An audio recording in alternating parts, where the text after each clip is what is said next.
다음 아이템은 김현 기자가 준비했죠. 네, 이번에는 제가 준비했습니다. 제가 가져온 아이템 이재명 우클릭 그리고 사과 반성인데요. 이재명 후보 오늘 언론인들과 함께 이제 언론인 초청 토론회에 참석을 했습니다. 자신을 둘러싼 논란들에 대해서 이제 이야기를 했는데 저희 MBN도 이 토론회 생중계를 했고요. 저와 이제 제작진도 함께 유심히 지켜봤는데 네. 이 부분 정리해 보면 좋을 것 같습니다. 사실 후보들 토론에서 후보들의 어떤 뭐 비전, 정치 철학, 그리고 뭐 공약 부분 등 상당히 많은 부분이 드러나기 때문에 다뤄볼 법하긴 합니다. 하지만 좀 포인트만 짚어볼까요? 네, 그렇습니다. 오늘 토론회 짧게 한 단어로 말씀드리면 우클릭으로 정리를 할 수 있을 것 같습니다.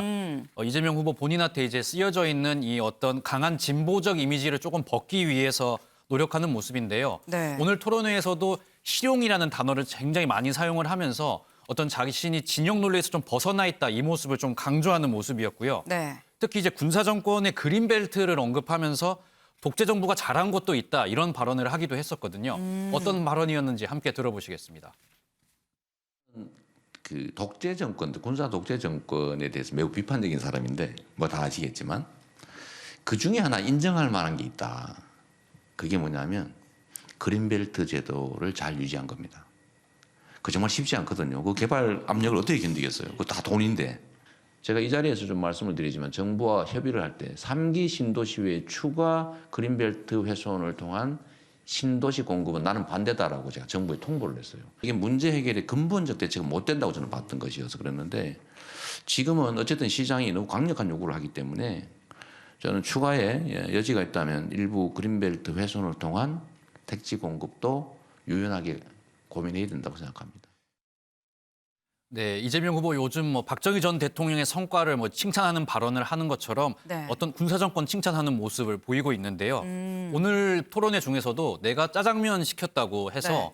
짬뽕 싫어하는 건 아니다 이런 발언을 하기도 했거든요. 이재명 이게- 후보다운 약간 그런 발언인 것 같기도 네, 해요. 그렇습니다. 이 발언 자체도 이제 내가 어떤 그 진보 좌파 이렇게 치우친 게 아니다. 이 네. 이미지를 좀 벗어내기 위해서 토론회 내내 계속 노력하는 모습 보였습니다. 그렇군요. 근데 이재명 후보가 이 평소에 얘기를 하는 게 내가 당선이 돼도 정권 교체다. 뭐 주변에선 정치 교체로 지금 말을 좀 다른 얘기도 하긴 하는데 문재인 정부랑 어쨌거나 좀 선을 그는 차별화하는 모습이 있었습니다. 오늘 토론회에선 없었을까요? 네, 그렇습니다. 오늘 토론회에서도 이재명 후보 이제는 문재인 정부와 어느 차별화에 어느 정도 이제 방점을 찍는 것으로 보입니다.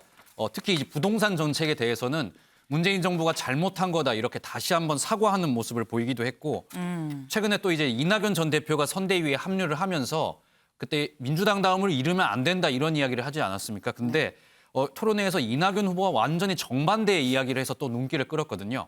어떤 발언이었는지 함께 들어보시겠습니다. 우리 민주당에 대해서도 우리가 옳다고 생각하는 것들에 너무 집착하지 말자. 국민의 의사를 존중하고 국민이 원하는 것을 해야 된다. 그래서 국민 중심, 국민 우선이어야지 우리가 가진 철학과 가치를 왜 이해를 못하지? 우리는 선의를 가지고 있는데 왜 바꾸라 그러지? 우리는 일관성이 중요해. 이런 것 때문에 사실은 문제가 발생하지 않습니까? 그 대표적인 케이스가 사실은 부동산 문제입니다. 좌파 정책이든 우파 정책이든 유용하고 국민에게 필요한 국민이 원하는 것이면 한다. 네, 이재명 후보 우리 민주당이 옳다고 생각하는 거에 너무 집착하지 말자 이렇게 이야기를 했는데요. 민주당다움 잃지 말자고 한 이낙연 전 대표의 이야기를 좀 무색하게 하는 발언이었고 네. 그리고 이 로스쿨 제도에 대해서도 반대 입장을 좀 나타냈는데 민주당과 지금 노무현 전 대통령의 성과로 불리지 않습니까? 그렇죠. 그런데 이 로스쿨 제도에도 문제가 있다고 이야기를 하면서 사법시험 일부 부활시키겠다 이런 이야기도 했습니다. 이 좀 역시 이제 강성 지지자들, 이제 민주당의 좀 강성 지지자들과 약간 거리를 두면서 오른쪽으로 약간 향하는 우클릭 행보 모습 보였습니다. 근데 사실 사시 부활 문제에 대해서는 이재명 후보 본인이 이 사시 제도를 통해서 뭐 요즘 말로 뭐 개천에서 용난 그런 케이스이기 때문에 사시 부활을 얘기하는 거 아닌가 하는 생각이 들기도 하는데 이재명 후보가 지금 계속 실용주의를 강조하고 있습니다. 윤경호 위원님. 지금 실용주의를 계속 강조하고 있는데 이번 대선에서 실용주의가 그러니까 이른바 이 유권자들한테 좀 소구가 될까요? 생활과 관련된, 경제와 관련된, 나와 바로 직결된 이런 문제는 변화의 가능성이 있으니까 실용주의가 먹힐 수도 있겠죠. 저는 이재명 후보가 말을 바꾼다는 얘기를 할 때 바꿔도 되는 게 있고 바꿔서는 안 되는 게 있다 이런 얘기를 드렸는데요. 네. 결국 그런 얘기 아무리 저희가 옆에서 드려봐야 선택의 문제잖아요. 지도자의 선택, 그다음에 국민의 선택 이건데 오늘 하는 얘기 중에 저도 뭐 인상적인 게 하나 있어요. 우리 김현 기자는 우클릭이라고 얘기했잖아요. 네. 실용주의라고 앵커는 또 강조했고 외교안보 분야에 원칙과 기준이 있습니까? 그랬더니 이재명 후보가 국익입니다. 그렇게 답변 아까 했잖아요. 그것도 저는 그런 거에 다 범주에 포함되는 게 아닌가라는 생각이 들어서 네. 결국 유권자의 선택에 맡겨야 된다. 저는 그렇게 결론을 내렸습니다. 그랬군요. 사실 뭐 대장동 이슈도 나오지 않았을까 싶은데 사실 대장동 이슈는 글쎄요. 이재명 후보가 그동안 참 많이 얘기를 해왔기 때문에 뭐 적절하게 뭐 그동안 했었던 답변을 하지 않았을까 싶은데 혹시 특별한 얘기가 나왔으면 얘기를 해주죠. 네, 일단 대장동 특검 관련해서는 이재명 후보 이번에 좀 눈길을 끄는 답변이요. 네. 특검 도입하자 이렇게 이야기를 했습니다. 지금까지는 이재명 후보가 굉장히 특검 도입에 대해서 부정적 입장을 계속 유지를 해왔거든요. 네. 검찰 수사 계속 하고 있으니까 지켜보자는 입장이었는데 이번엔 특검 도입하자 이야기를 했고요.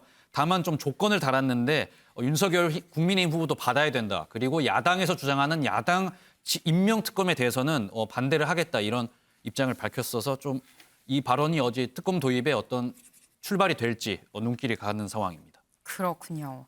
예, 그러면은 이제 오늘의 탑 기사를 좀 정해봐야 될 것 같습니다. 이 오늘의 탑 기사 이 짧게 아주 짧게 각자 PR 한 번씩 가볼까요?